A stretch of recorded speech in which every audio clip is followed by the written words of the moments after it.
10월 11일 금요일 데일리 베스트 일부 뉴스를 시작합니다. 어제 설악산에 첫 얼음이 얼었다고 합니다. 갑자기 날씨가 꽤 쌀쌀해졌는데 구독자 여러분 모두 환절기 건강관리에 주의를 기울이셔야 할 듯합니다. 그리고 젊은 구독자분들께서는 날씨를 구절 삼아 감기 조심하시라고 부모님께 따뜻한 전화 한 통 드리는 건 어떠신지요? 아마 부모님께서 그날 하루만큼은 정말 기분 좋게 출발하실 수 있을 겁니다. 오늘 저희가 첫 소식으로 준비한 뉴스는 문재인 정부의 아킬레스건이라고 할 수 있는 고용 일자리와 관련한 소식입니다. 현 정부가 아무리 북한발 이슈를 전면에 내세우며 국정 지지율을 유지하고 금방이라도 북한이 핵을 포기하고 순한양이 될 것처럼 국민을 호도하고 있지만 무엇보다 국민들이 중요하게 생각하는 건 바로 먹고 사는 문제와 직결되는 경제 문제겠지요. 그 중에서도 가장 중요한 것을 꼽으라면 국민들의 수입의 원천인 일자리 문제일 것입니다. 그런데 이 정부 들어 주기적으로 발표되는 고용과 관련한 자료들을 보고 있노라면 가히 참사 수준이라고 할 수 있을 것입니다.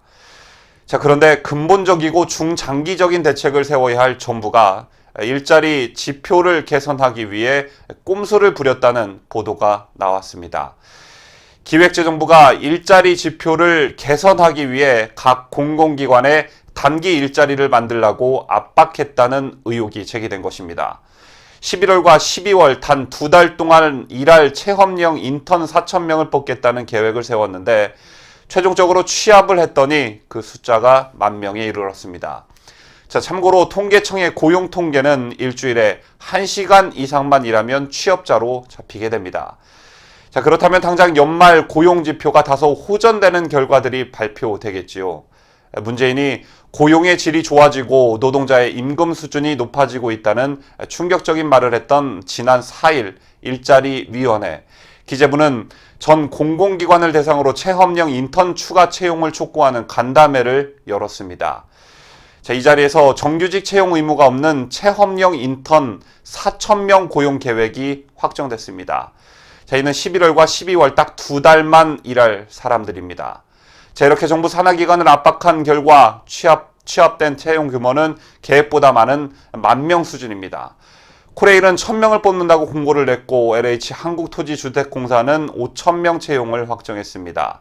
또 한수원 900명 등 산업부 산하기관은 3,300여 명을 채용하고 전 직원의 정규직화를 내세웠던 인천국제공항공사는 900여 명의 단기 직원을 채용한다고 합니다. 그런데 문제는 실적이 저조하자 청와대가 공공기관을 사실상 압박했다는 것으로 보여지는 문건이 나왔습니다.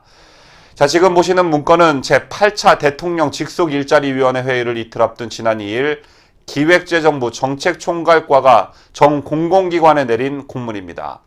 자유한국당 민경욱 의원이 공개한 자료인데 BH, 즉 청와대 단기 일자리 관련 추가 공지란 제목이 달려 있습니다. 취합된 내용 중 단기 일자리 확충 내용이 저조하여 추가 공지한다면서 단기 일자리 적극 발굴을 요구합니다. 이게 부탁인지 요구인지 압박인지는 구독자 여러분께서 직접 판단하시기를 바랍니다. 특히 단기 일자리 확충 실적은 기관 평가 시 고려사항으로 검토 중에 있으므로 크지 않은 규모라도 적극 발굴을 부탁드린다고 강조하고 있습니다. 또 다른 공문에는 청와대가 앞서 지난달 3차례에 걸쳐 단기 일자리 현황 파악을 지시한 정황도 드러납니다. 지난달 14일엔 단순히 작년과 올해 9월부터 12월까지의 현황 파악을 요구했지만 27일과 28일 공문에는 BH, 즉 청와대 관련이란 것을 제목에 명시하고는 작년과 올해 전체 기간의 재조사를 지시합니다. 이 문건을 공개한 민경욱 의원은 문재인 정부가 출범하면서 일자리 정부를 만들겠다고 큰 소리를 쳤는데 고용지표가 떨어지니까 공공기관과 공기업의 손목을 지금 비틀고 있다라고 말했습니다. 뉴스를 마치면서 경제 문제를 말할 때 뭔가 딱 짚어서 말할 수는 없을 것입니다. 한 나라의 경제는 굉장히 복합적인 요소를 지니고 있기 때문인데 경제가 좋을 때도 있고 나쁠 때도 있을 것입니다. 그런데 국가 경제의 지휘봉을 잡고 있는 정부가 잘못된 정책을 펼쳤을 때 돌아오는 피해는 고스란히 기업과 국민들이 짊어지게 됩니다. 임기 5년짜리 정부는 일정한 시간이 지나면 퇴장하기 마련이지만 국민들의 삶은 계속되기 때문이지요. 그런데 요즘 대한민국 경제와 관련해 대내외적으로 불길한 전망들이 속속 나오고 있습니다. 일단 내적으로는 급격한 최저임금 인상 여파로 소상공인 자영업자의 소득은 줄었는데도 내년도 최저임금 인상분이 반영되면 상황은 더욱 악화될 거란 전망이 우세합니다. 자, 또한 역대 최악의 고용 참사가 일어났고 그동안 대한민국을 먹여 살렸던 제조업을 비롯한 조선, 반도체 등은 그 시한이 얼마 남지 않았습니다. 자, 뿐만 아니라 외적인 요인도 녹록지 않습니다. 미국의 금리 인상으로 한국과의 격차는 점점 벌어지고 있고 이런 상황에서 IMF가 신흥국들의 위기가 올 수 있다고 경고했는데 자, 벌써 아르헨티나가 IMF의 구조 조정을 요청했고 주초에 파키스탄도 손을 들었으며 터키 리라와도 올해 들어 40%나 폭락하면서 위기감이 고조되고 있습니다. 자, 여기에 미국, 중국이 싸우는 무역 분쟁은 끝날 기미가 보이지 않습니다.